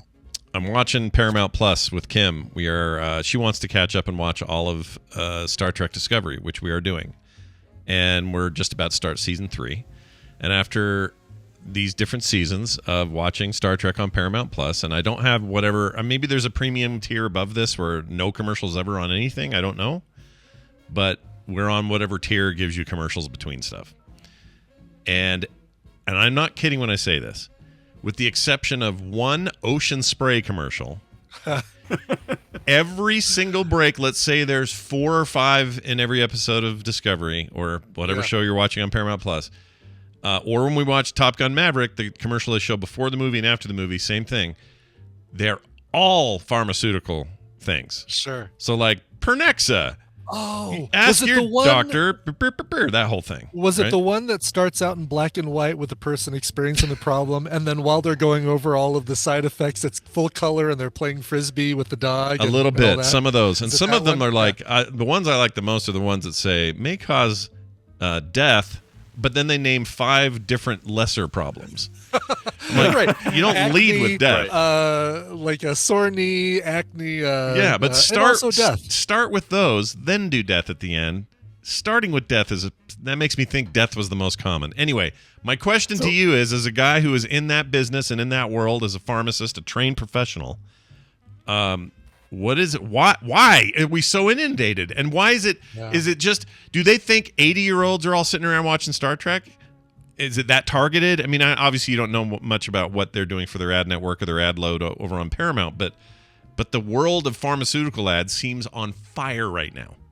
So it's a lot of different like biologics or these biosimilars or immunomodulators are coming out, and you'll see a lot of those where they're all used for psoriatic arthritis or psoriasis or MS, and a lot of the immunologic things where your body's attacking itself, where things like Dupixent, you'll see that a lot out there, and even Cosentyx and a lot of these, and then also creams that you see for psoriasis and stuff, and it basically helps to stop your body from attacking itself. And the reason why you see a lot of these injectable ones is not, and I'm generalizing here, but a lot of times it's people like us where you get a lot of 30s to 60-year-olds, and that's where a lot of these things are flaring, and also a lot of these people, a lot of us have insurance, and they figure that, hey, if I go in and I got some psoriasis I've been dealing with, and we've been using all the regular creams and things like that, not using anything injectable, that I'm going to ask for, Cosentyx to, ask for your doctor for this. Or if I've got some asthma, atopic dermatitis, things like that, you can say, oh, I saw this commercial for Dupixent. What's with that? And then the doctor may write some of those things. But you also get same things like Cologuard. You guys, I don't know if you guys have had to do this with Cologuard. I don't even know what that is. It's scaring me though, the name. I've seen the commercial. Yeah. Oh yeah. So Cologuard. So you guys probably went through the colonoscopy. Oh yeah. Yes, both of us. All right. Have, so yeah. I'm only a little bit younger than you guys, but I'm not 50 yet. So they said, I asked my doctor when I went in last month, and I was like, oh, I just figured, listen, due to colonoscopy, I want to make sure I'm not going to die. And he's like, no, you don't have any real risk factors, no family history. He's like, we're just going to give you this Cologuard. So what you do with Cologuard, now everybody, I'm going to hopefully nobody's eating right now. Okay. So basically, I like where this is going. They send you a box, and then in the box is this big plastic, and I say big, you're talking like 6-inch diameter plastic bowl. And you got to poop in the bowl. You got to scrape it with this other thing and put it in a test tube, and then you got to cover it. You pour this other solution that keeps it, preserves it, and then you got to send it on back to them. So they're going to check for, any risk factors for colon cancer. Basically, a lot of times it's kind of what they used to do, the fecal occult, where it was just seeing if there's blood in your stool and stuff like that. But I guess they probably run some other tests. But what cracks me up about this is, even in all the literature, and even when you see these commercials, because you'll see a lot of these commercials, because they tell you, hey, it's easy. It comes to your house and you send it back, and it truly is completely easy. But they tell you, like the first things they tell you, may have false positives, may have false negatives. Well, why the hell am I using this? Maybe completely ineffective, but try it now. Yeah. Right. Yeah. There's a lot of that in these ads. And you named 2 or 3 that I've heard, and they're really big on that psoriasis, arthritic thing. Oh, yeah. The psoriasis and psoriatic arthritis are kind of the biggest things, because basically that's autoimmune stuff where your body is just overloading your dermatomes and stuff are just overloading, and it's just either pain or just crappy looking skin. And these injectables, they work very, very well, but they are way expensive. Yeah. And you're talking multiple thousands per month. And a lot of times and that's kind of what I do all day long, is I sit here and look at prior authorizations for these type of drugs, and you have to have used a lot of other things. Your doctor send in chart notes showing that you've used other things and that you should be using this drug. And then there's tier 1s and tier 2s, and then we have to, you approve it. And then sometimes with the renewals, doctor has to show evidence that it's actually working. Stuff like that. Where so that's a lot of interesting stuff. But it's there's big money, and also. Why use drug A, B, or C when they're basically kind of biosimilar? And if you're asking for drug A and your doctor's like, well, I'll use this, this, or this, and if you're asking for this, you're just going to be a little bit happier with your doctor. Okay. And they're in it for the copays just as much as anybody else. Sure. Oh, of course they do. Do they do that? Give you pharmaceutical B or C instead of A? Like if it's don't take Dupixent if you're allergic to Dupixent. Okay, well then I'll take this alternative that. That I don't know if I'm allergic to. What's happening is different name. Yeah, I love it because they're always like, "Don't take Dupixent if you're allergic to Ixuzumab," which is basically the generic one of the. It's not the generic name of Dupixent. I can't think of it off the top of my head, but it's all these things are something. I would too, and you know what? I would believe you if you said it was real. So you're good. Totally, yes, you're good. So it's always that, and it's like, well, they're not probably allergic because they probably haven't had that yet, because you the doctor would know that sort of thing, or would be in their chart. But yeah, it's a big money thing, and I laugh too, because again, I haven't completely cut the cord, so sometimes we'll be sitting around, you'll have something on in the background, and like you said, every commercial break there's at least one of these commercials for these things, and you just laugh. And I can see the ones for like Claritin and Allegra and stuff like that, because season allergy stuff, right. Yeah, and it's over the counter, and they still want to kind of make money, and it's something that somebody can go get themselves. It's not like they don't have to ask your doctor for Claritin. You just go to the store and buy it, and every little sale, or every little commercial can help you go there. When you have a whole wall through of allergy things, seeing a name that you recognize is big. And so, all of a sudden, for whatever reason, I remember that one. Yeah. Mm-hmm.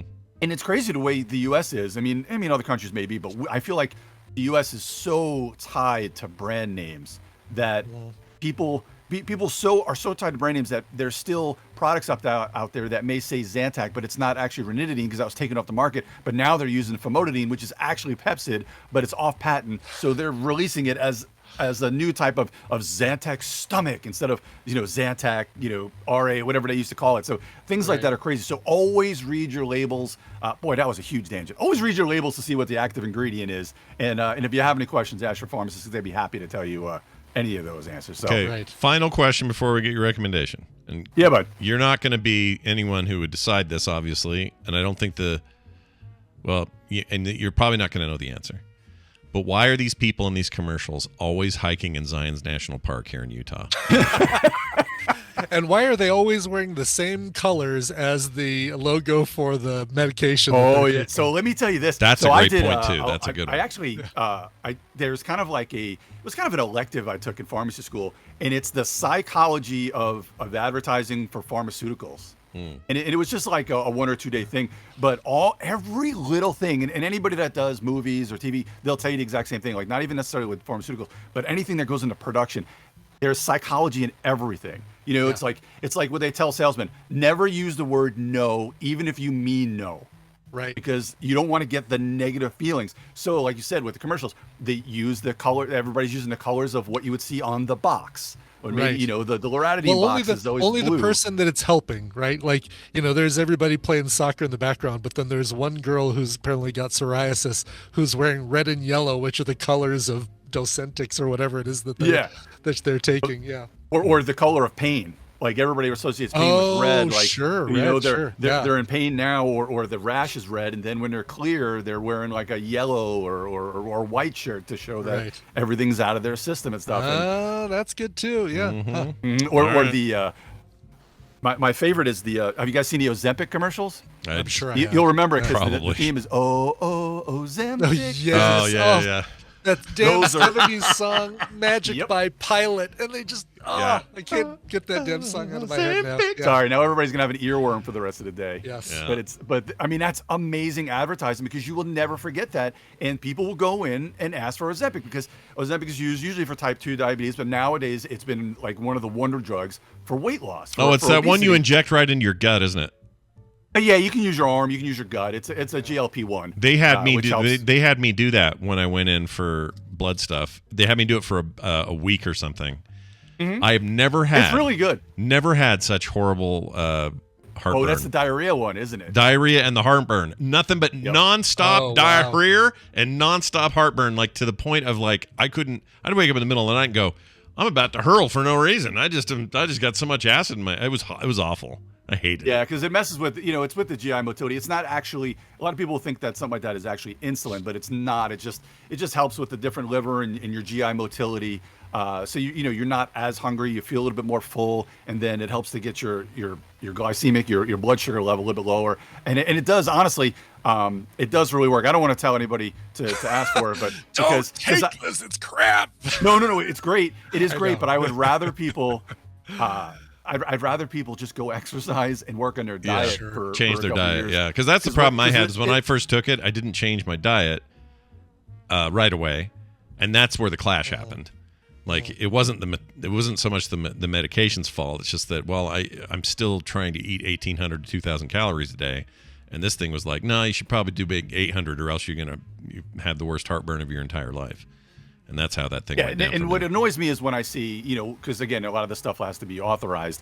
So when I see like a 20-year-old who's a little overweight and the doctor's just throwing Ozempic at him, I'm like, come on, give them, don't just, they're 20 now. Don't give them the habit of, anything I need to fix, I'm sure I could just get a pill or an injection for that. Yeah. That's a bad thing. Yeah, because also by the time he's 50, he's not going to look like one of those hikers in Zions. He's going to look a lot different.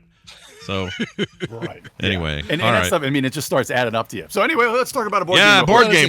Woo! Before you start, you know how Scott said this will be the last question before you can talk about board games. I got one more for you. One more.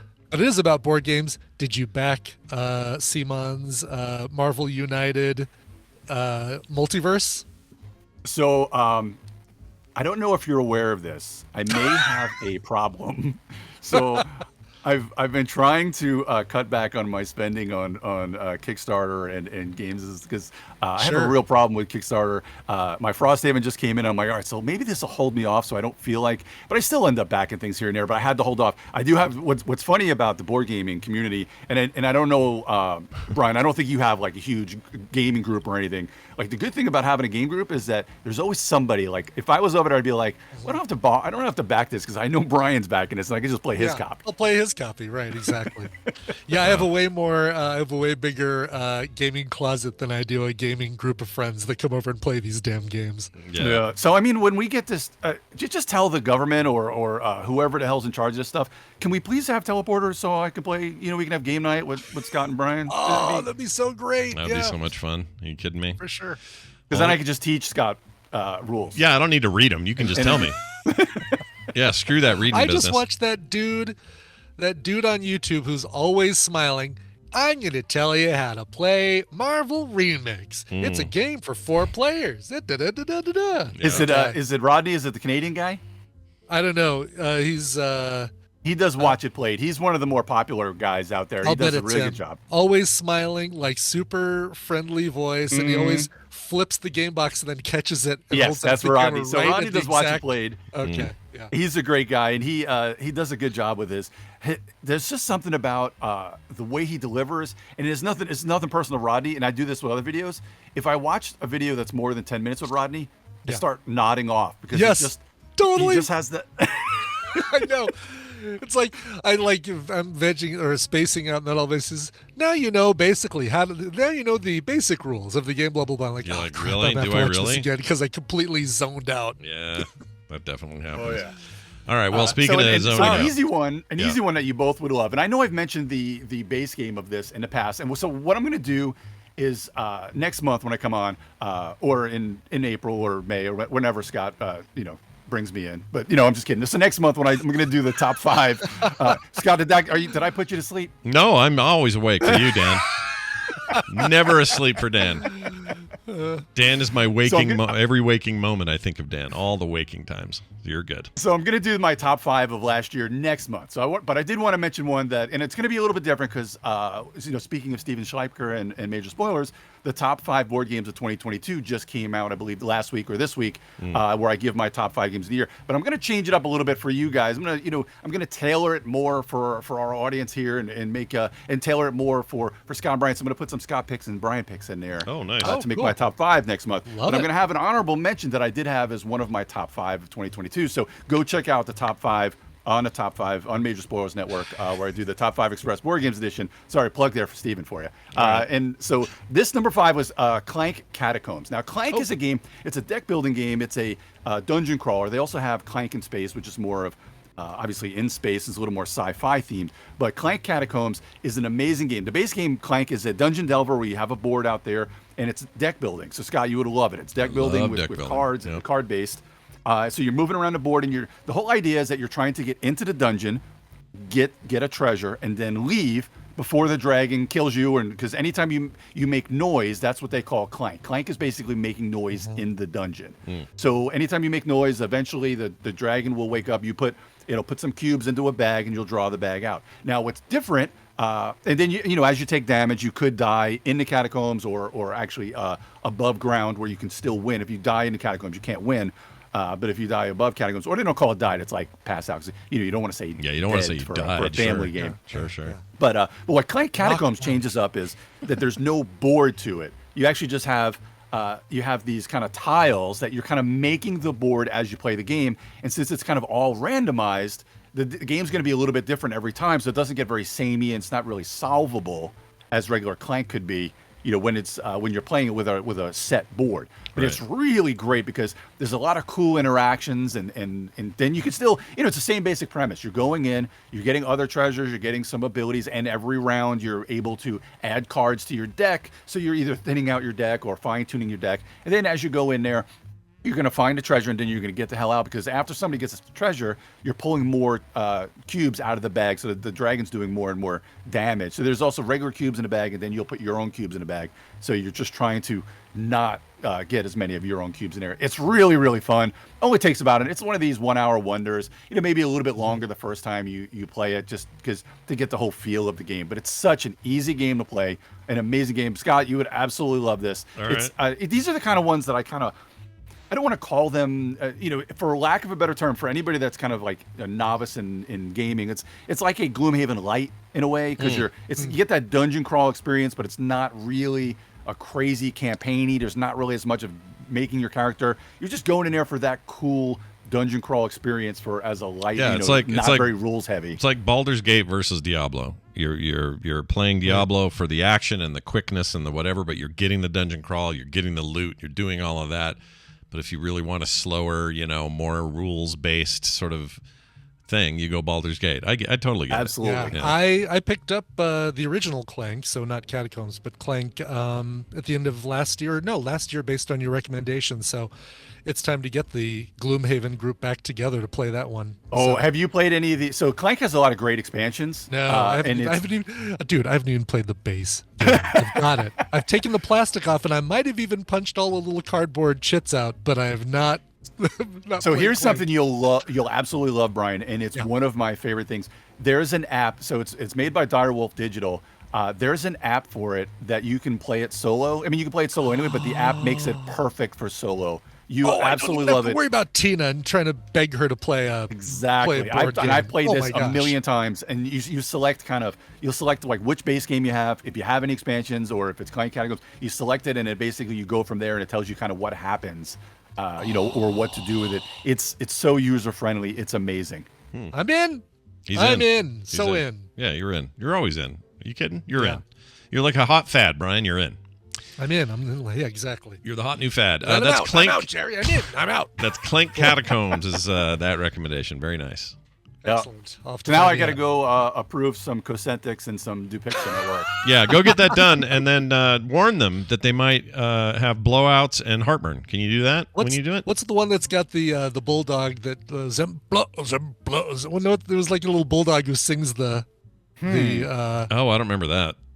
Oh my God! I've seen so many of these darn commercials I can't remember. It's like a bulldog that sings the name of the drug.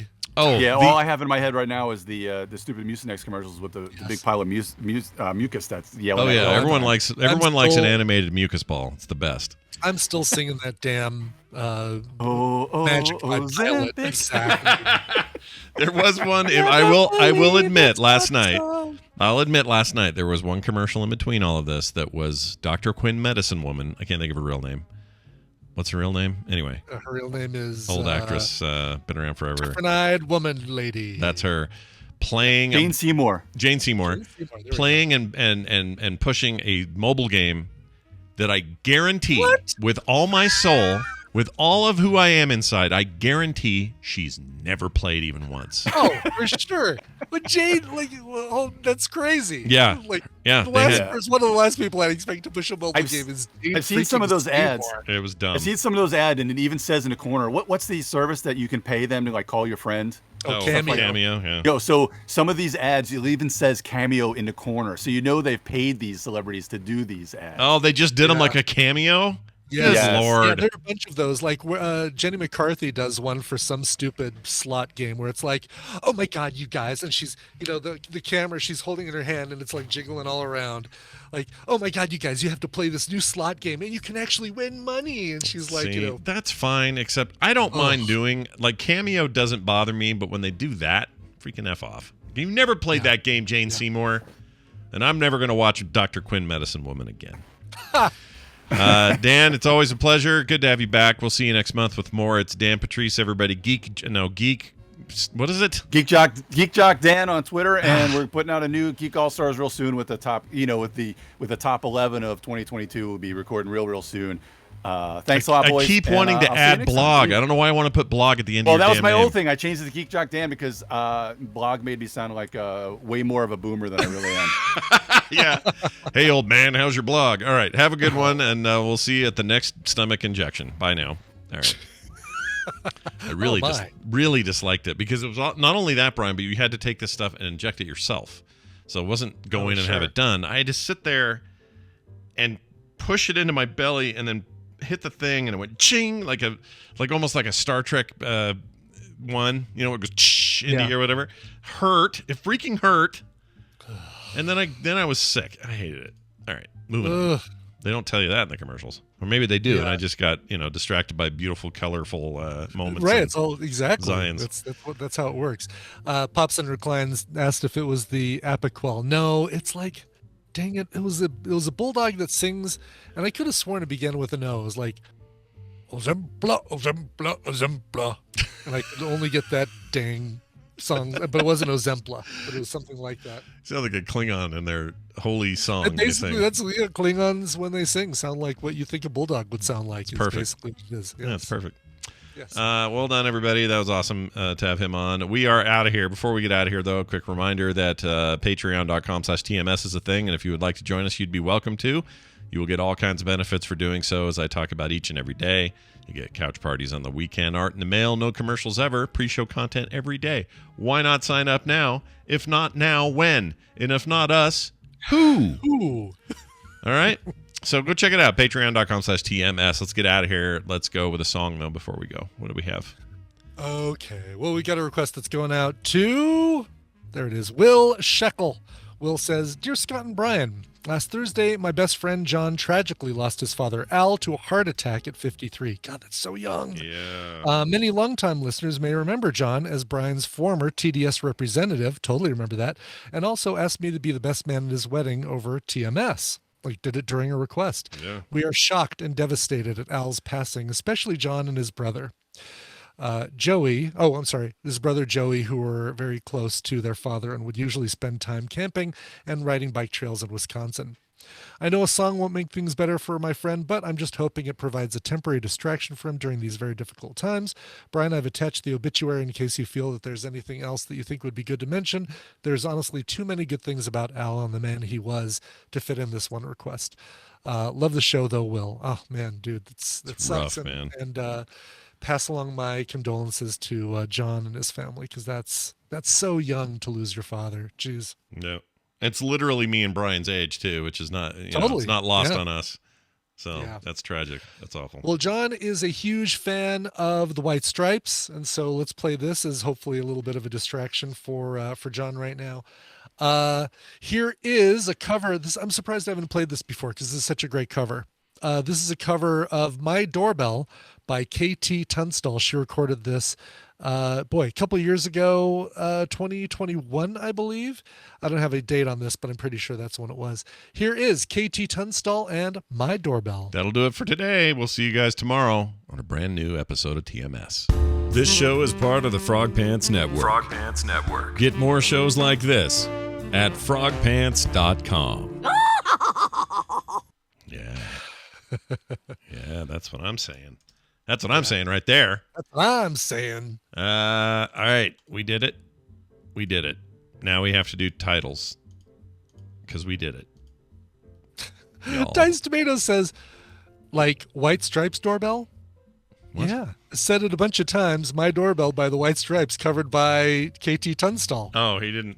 Were you not listening, Dice Tomato? He listens to this show like Dan and I watch that dude's how to play it videos. Like, what? You What? zoned out. It's ASMR when you talk about music. That's why he, Right, exactly. just chills him out. Top of the ramen to you. Of course, we'll do that in an Irish accent. Top of the ramen to you. Top of the ramen. Let's see. You're wrong. Elizabeth's so wrong. Who's that from? I don't remember where that was from. I like how it's You're said. wrong, Elizabeth. Oh, that's the previous driver that canceled the Lyft. Oh, right. I've seen Loki all the way. Yeah. Rolling Hills Flat Zone with Steven is pretty good. I get the reference. Very nice. Nicely done. Those are rings getting picked up. Then you can't eat fried rice. Very nice. Whatever happened to TMS Listener? You know the guy's got talent. Yeah. That's good. Knobs and balls break every day. That's true. Viva Las Vegas Lizzie. Yeah. Why call her Lizzie? Feels a little verdant. No. So glad somebody did that one. Regina on My Mind with Dan is pretty good. We'll do that. Oh, that's great. I do like Dan the tabletop boomer discussing his weblog. I like that. That one's good too. Yeah. Nice job, TVZ Egon. A handful of prints. Just so happy to see TVZ Egon's name in here. Yes, for sure. Beefy tips. Beefy tips. Dingleberry douchebag. I like that one. Let's see. Ask your doctor if TMS is right for you. Yeah, you should ask. Always ask. Yep. Please bend my leg. I didn't do the doctor, but I might have done her deputy. That's good. That's 17 right there. Oh, it's a lot. Yeah, let's do it. All right, let's pick a title. I think I like Beefy Tips. Beefy Tips. Sure. Icor, you did it again, buddy. Was that when we were talking about my Guinness? No, it was about your how much money she left you for confusing you with Elizabeth. Yes, she did leave me a beefy tip. Yes, yeah, she gave you a beef tip. Yes. All right, export. Here we go, folks. Let's pull that up. Oh, do you want to do a selfie while I do this? Figuring out what I don't know what I'm doing either. Oh, here I'll do my new stitch that my son's girlfriend Kay got for me for Christmas. Oh, he's holding a light and it lights up. That's adorbos. It is. That's super cute. Yeah, I like that. How those two are doing good? They're doing great. That's great. Always good to hear that. Yeah. In this economy, it's hard to do good. Jeez. You know? I mean, they're doing great as far as having to have 4 roommates in order to be able to pay rent, but they're doing great otherwise. Yeah. That is the song of their people, I'm afraid. By their people, I mean Gen Z. Yes. They are being told a starter house costs $700,000. I don't know any group who's ever been told that. And they're also being told they're not getting pay raises to cover that sort of thing. So I hate it. Let's see. Where's Steven? There he is. Let's move him down. Put him here. Thinking about my doorbell. When you gonna ring it? When you gonna ring it? Ring it. Ring it. Ring it. Where did Dan go? I know it's on here. He should be in there. Am I blind? So yeah, Regina on my mind with Dan. That's right. I found it. Okay. I am ready to do this once you send that. Let's do it because this is trying to select it and ain't selecting. So no worries. I've noticed there's a bug sometimes where it will not do that thing it's supposed to do, and I don't know why. I just turn it. Oh, it did a burst. Why did it do a burst? There we go. I don't know. Okay, I'm good. I'm ready. Burst mode to catch all your movements. All right, here we go. Here's the read in 3, 2, 1. Coming up on TMS, top of the ramen to ye. I didn't do the doctor, but I might have done her deputy. I've seen Loki all the way. You're wrong, Elizabeth. So wrong. You can't eat fried. Oh. Then you can't eat fried rice. That is like one of our biggest memes ever. I don't know what happened there. Something broke. Whatever happened to TMS Listener? You know the guy's got talent. Viva Las Vegas Lizzie. Knobs and balls break every day. Feels a little verdant. The Sesame chicken litmus test. A handful of prints. Dingleberry douchebag. Also the doctor if TMS is... What am I reading? Also, let's do that again. God, open your eyes. I know, right? Look with your own eyes. Okay, here we go. Ask your doctor if TMS is right for you. I just make eyes. Please bend my leg. Rolling Hills Flat Zone with Steven. Regina on my mind with Dan, and more on this episode of The Morning Stream. That's the other person I see a lot is Regina. Who's that actor? She was in the Watchmen. Oh. No, Regina King. She's doing ads for one of these like joint medicines. Yeah. Oh, I don't like seeing that because she's like. They all do it. It's just a she's thing. Someone I love and trust, and I don't want to. I don't want that. Maybe she really believes in that product. I'm going to guess not, but what if she did? You know. I think you're 100% right that they definitely don't play the games that they hawk. Oh hell no. Hell no. hell to the no. Yeah, you're never going to be playing that game in multiplayer and go, "Oh, Jane Seymour, sweet! I've been matched up with the great Jane Seymour." Not going to happen. Seymour. Not going to happen. Best. Jeez Louise. I mean, even if she did, it's like, I don't know. I remember there was an ad. There was an ad for a long time ago where somebody was doing an ad for, I think they were Samsung Galaxy phones, and then were filmed immediately leaving the studio after shooting the ad on their iPhone. Not shooting it on the iPhone, meaning they walked out with your iPhone in hand. Right. It's like, right. Well, all right, that's fine. I guess people advertise stuff they don't believe in all the time, but every once in a while we'll get something like, those factor meals. Those were legit good. Those were legit good. Yeah, I didn't talk about those glowingly because I was faking it. I really liked them. Oh, they were great. So I don't know. Advertising. Welcome to the real world, I guess. It's all bullshit. All right. Brian, speaking of food, what are you eating today? What are you doing? I am having leftover Guinness and beef stew, baby. Ooh. I'm so excited to finish some leftovers for that because it's so damn good. That's the great thing between Guinness and beef stew. You never know. You can't really say which one's thicker. All right, I'll see you later. All right. That's the end of that. But we're not done. We might be done. I forgot. 11 a.m. I have a call, and I've only got 4 minutes. I take that back. I was going to do the thing today, but I can't. Sorry. Whoops. I went there anyway. Didn't mean to. All right. Close that. Outro. Sorry. Panic for real because I can't actually do it. I have this meeting. I got to go. I got 5 minutes to prepare for this meeting. 4 minutes? 5 minutes. 6 minutes. It's 5:54. It's at 11 o'clock. I want to be there a minute early, so I got 5 minutes.